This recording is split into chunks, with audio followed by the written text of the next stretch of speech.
Thank you, everyone, for joining me for these live internet studies. It's an hour and a half long. My name is Ariel ben-Lyman, HaNaviy.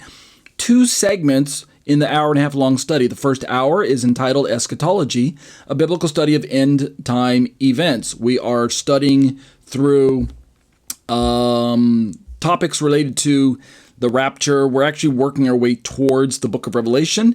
And so if you're interested in topics like that, stick around for the first hour. The second study is entitled A Trinitarian Response to Biblical Unitarianism.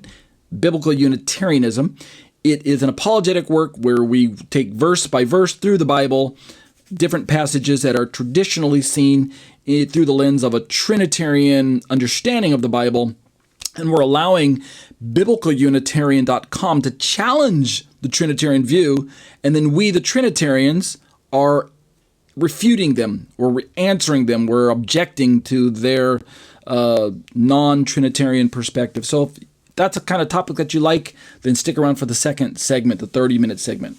Let's jump right into Eschatology, a biblical study of end-time events. Just real quick, looking at the topical index in front of you right now, this is where we've been going. We're still on topic 11, making a case for the pre-wrath view.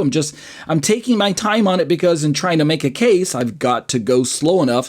For those of you who've never heard of the pre-wrath view, which view have you heard of? Maybe you've heard of the other 4 views. Let's jump into a chart that shows you these other 4 views. What we've got are just 4 different versions of some type of end-time scenario. And in order to understand all 4 charts, I just need to tell you that there's basically a 7-year time frame that's in view in each one of the charts. Not everybody agrees that there is a final 7-year important time frame at the end of humanity, but or at the end of history, but many do, and that's the model I'm going with, that there is a 7-year time frame. Some people call the 7-year time frame the 70th week of Daniel. Others call it the 7-year tribulation, or some just call it the 7 years. So, that being the case, the first view in the upper left corner, I think I'll just highlight it for you, and then I'll just read the little thing that gives the description. This one's called the pre-tribulation rapture. The pre-tribulation rapturists believe that the church will be raptured before this final 7-year period known as Daniel's 70th week. Pretty straightforward. The next view on the list is the one I'm highlighting right now with my cute little arrow tool. It's called the mid-tribulation rapture, and like the name says, it's in the middle of the 7-year tribulation. The mid-trib rapturists believe that the rapture will occur exactly halfway through the 7-year period, just before the beginning of the Great Tribulation. Notice that both of these views keep the church not only out of the Great Tribulation, but they also simultaneously keep the church out of God's wrath. So I think that's an important distinction that can be made, that I think in their favor, is that they keep the church out of God's wrath, but I think it's unfortunate that they conflate God's wrath with the Great Tribulation, and so seeking to keep the church out of God's wrath, they also teach that the church must be kept out of tribulation. And this brings us to the third view, which is on the lower left corner. It's called the post-tribulation rapture. Kind of a sloppy drawing there, I apologize. And what do they say? Same 7-year slice. We still have God's wrath on the chart. We still have Great Tribulation. But they believe, the post-trib rapturists believe the rapture will occur following the 7-year period known as Daniel's 70th week. So they just put the rapture at the very end. And why not? Because as I was chatting with my good friend and study buddy in the Skype room just before the class started, if you look at Matthew 24:29, take it at face value, Yeshua, and we'll look at this later on, so don't worry, Yeshua says, immediately after the tribulation of those days, and then he starts describing some cosmic signs that involve the sun, moon, and stars. He then goes on to talk about the gathering, I'm butchering it. Why don't I just bring it up? Give me a moment. I said I was going to look at it later, but I may as well look at it now since it's on my mind. It's this section right here that you can see on your screen. Verse 29, I'll just read it. Be immediately after the tribulation of those days. First of all, he says that immediately after the tribulation. Taken at face value, whether you call this the 7-year tribulation or whether you call it the Great Tribulation, I opt for the latter. But either way, he says immediately after the tribulation. So I think this is a kind of a no-brainer, but somehow the pre-tribbers and the mid-tribbers deny that this is either one of those two, either after the 7-year tribulation or after the Great Tribulation. Somehow they get stuck on taking the church out of the tribulation, taking the church out of earth, away from earth, before any tribulation, even though Jesus says immediately after the tribulation. And then he goes on to describe in verse 30 and 31, a coming of the Son of Man and a gathering of the elect. So we may as well read those verses. So for some reason, the pre-tribbers don't quite take Yeshua's words at face value when he says immediately after tribulation of those days, there's going to be these significant events that we are to notice. The sun will be dark and the moon will not give its light. The stars will fall from the sky. The powers of heaven will be shaken. Verse 29. This is still after the tribulation. Verse 30, and then the sign of the Son of Man will appear in the sky, and all the tribes of the earth will mourn. And they will see the Son of Man coming on the clouds of the sky with power and great glory. Verse 30.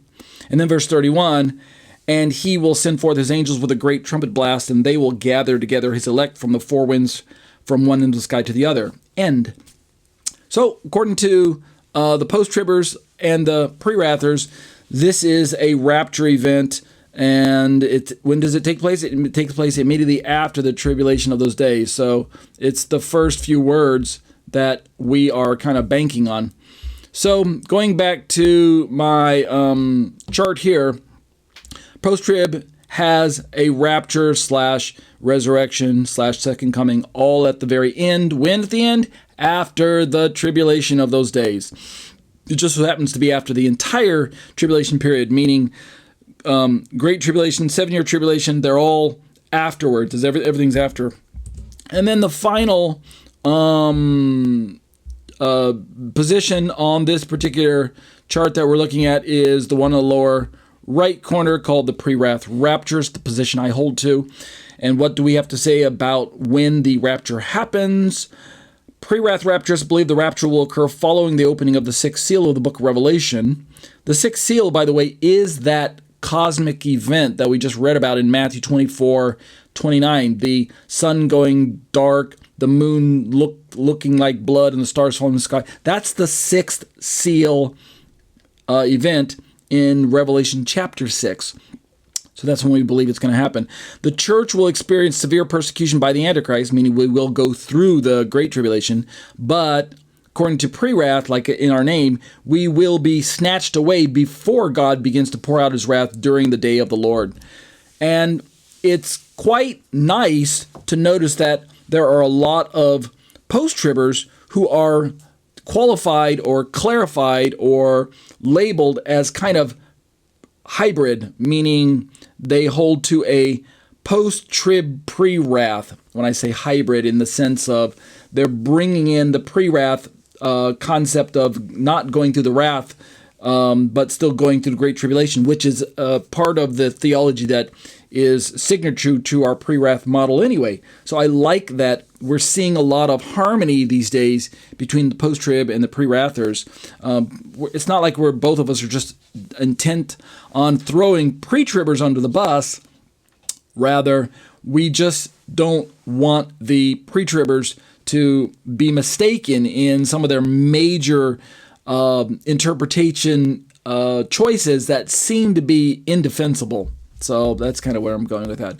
All right, so looking at all those four views, what I've been doing is working my way down through this transcript of a debate that is available on YouTube. You can, in fact, if you're watching this YouTube video right now of mine, look in the description, and right near the top of the description, I posted 2 links to the debate material where I created this transcript. And the debate is between, I should have opened this up earlier, but I'll show you now. The debate is between Dr. Brown and Pastor Walker. Let's see, let me find it here. I always, maybe Brown Walker debate. There we go. I'm just going to open it there we go. This is what the thumbnail looks like, so you can go looking for it in YouTube land. Debate, does the Bible teach a pre-tribulation rapture? It's an older debate. It's not, I think it's a few years old, but it's still relevant information. Pastor Derek Walker on the left side of your screen, he takes the Pretrib view, and Dr. Michael Brown on the right side, and the photos of the two gentlemen, he takes the Posttrib view. And the purpose of the debate was primarily to try to ascertain whether or not really, it says, does the Bible teach a pre-trib rapture? But part of the initial argument, I should say, at least from Dr. Brown's perspective, was that the Bible doesn't teach a separate rapture and second coming, separated by 7 years. And so, using that particular detail of the debate, I created this document that you're looking at in front of you. So what I decided to do is create what I call a Smackdown study, where I am pitting pre-wrath timing and theology against post-trib. In other words, I'm actually arguing against Dr. Brown, but it's not because I'm a pre-tribber. So don't get confused. I'm not taking Dr. Walker. I'm not sure if he is one or not. I'm not taking Pastor Walker's side. I'm simply introducing a third option, which is the pre-wrath view, when it comes to some of the details that Dr. Brown objects to in terms of the pre-trib view himself. So I created this little Smackdown document. It's not available anywhere online. You have to watch it on my video here. And we're on point 20. It's where we left off last week. And as I scroll all the way down to the bottom, you can see there's 30 points. So we got 10 points to go. And we're going to hit I think I'll be able to hit all of them tonight. If not, I don't feel rushed. In the past, I was like, wow, this is dragging on. It's taking too long. But I realized that I took enough time to answer Dr. Brown because I want to try to convince you all out there that post-trib isn't the only viable option when it comes to rejecting pre-trib. And I think there's enough carefully reasoned interpretive, some of it's speculation, some of it's assertion, some of it's inference, but I think there's enough carefully reasoned presentation from the pre-wrath perspective by now. You know, it's been going on for about 30 years now, since the 1990s. We've got enough information from the pre-wrath camp that I think we can build a pretty solid argument and pretty solid case that as a Christian, you don't have to believe in pre-trib, but you also aren't forced to simply take the next logical choice, which is post-trib. It's almost like I think Christians feel like they only have those two choices.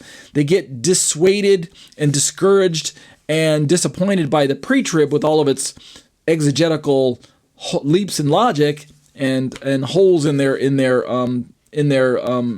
presentation.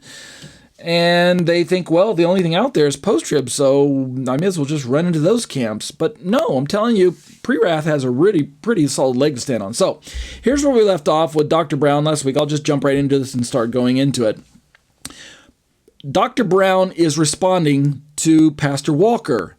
And then what I did is, so Dr. Brown's objections are the numbered listings that you see on your screen. Like right now, I just highlighted in a kind of a sky blue, baby blue.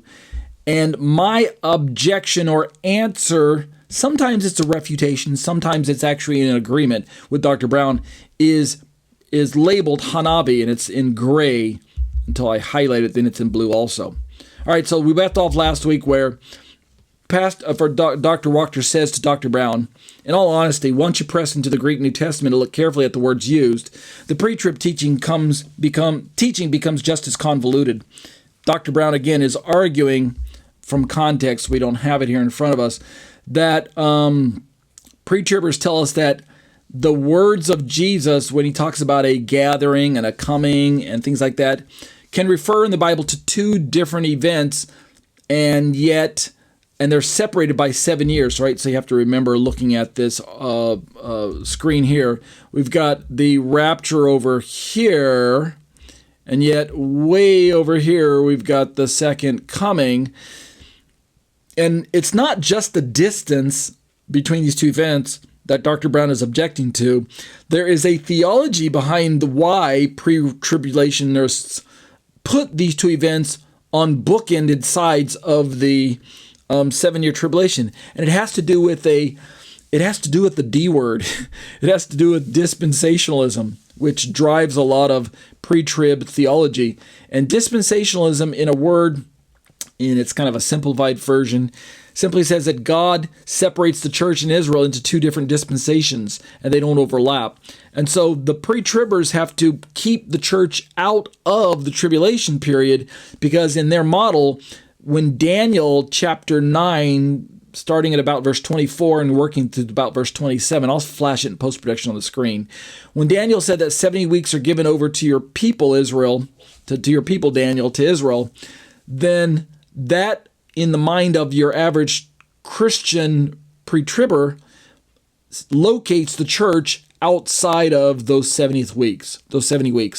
And so since that dispensation is for Israel and for the Jewish people, then the church, and since the church is separate, then that's why they're not in the 7-year tribulation. So Dr. Brown, he is not a tribulationist. I think many of you know that Dr. Brown is a Messianic Jew.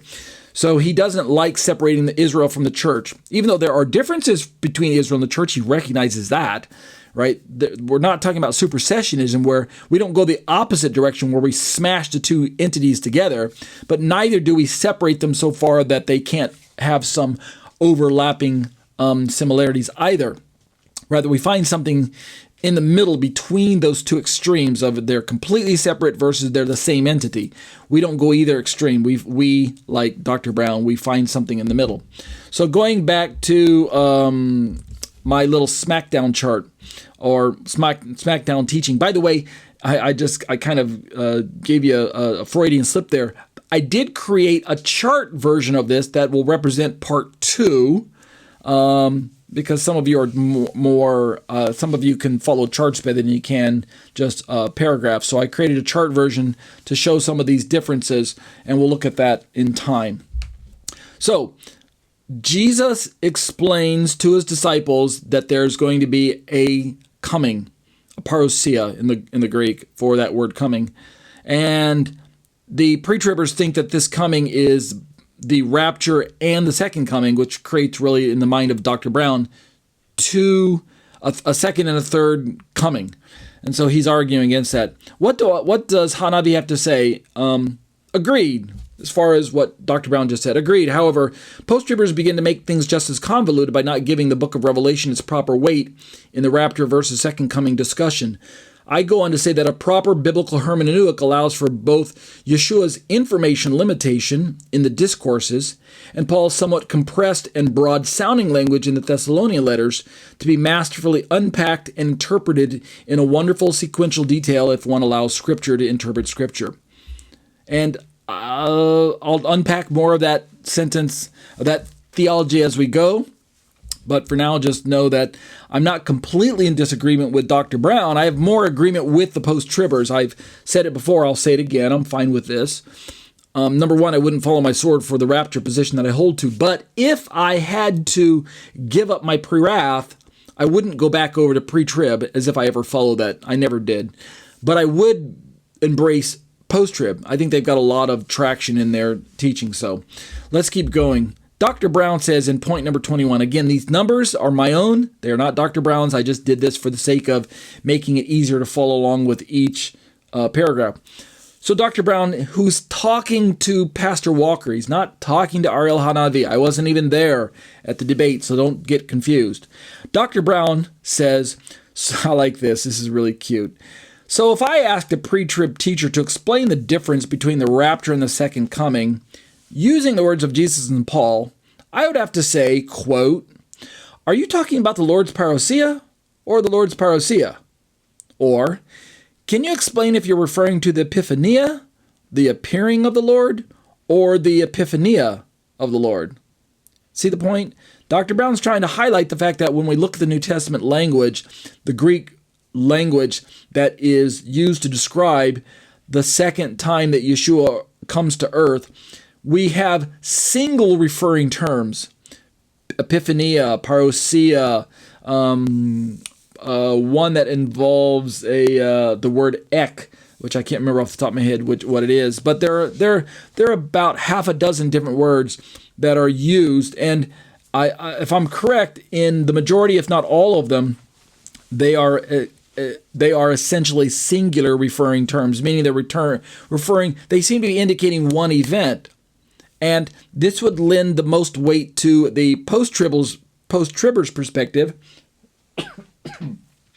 excuse me, who says that there's only one rapture / resurrection, and it coincides with the singular second coming, so-called, because neither one of those terms is truly in the Bible, right? Unless you're reading the Latin version for the word rapture. I don't know if they have the word second coming, but we have shown in the past that the book of Hebrews allows us to describe second.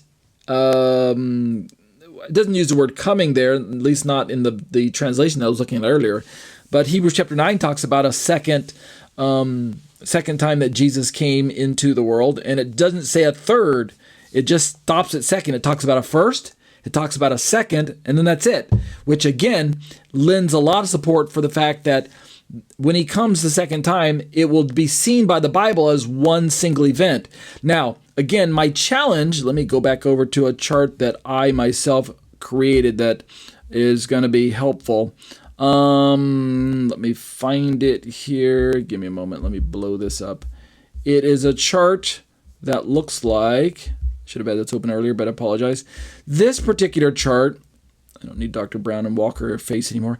This particular chart that I created is a snapshot of the events that are described as the Parousia, and it's not to be confused with the 7-year tribulation. The time frame that you're looking at between the red arrow and the red arrow on the left and the red arrow on the right is not 7 years. In fact, it's likely maybe only a mere 1 year. I don't know exactly how long it is. We Prewrathers aren't saying, because we don't know how long the day of the Lord will run. But let's say it's a year long. It occurs near the end of the 70th week of Daniel. So it's this part that I'm circling right now on your screen. It's God's wrath. It's the day of the Lord. It's initiated by the rapture, but it's brought to a conclusion with the second coming, etc., etc. So given that fact, what I'm trying to highlight right now in our study is that this time frame is described in the Bible as a single event. It's a single coming. Yet, when you start to unpack all of the details given by Jesus, by Paul, and then later on by John in the book of Revelation, it seems to become apparent, at least to we Prewrathers, it seems to become apparent that there are two significant events that are connected to the single Parousia. And so those two significant events are the upward movement of the church faithful, those who are rapture ready, and those who are dead in Christ and are resurrected. We have that event taking place that's connected to the day of the Lord, the Parousia.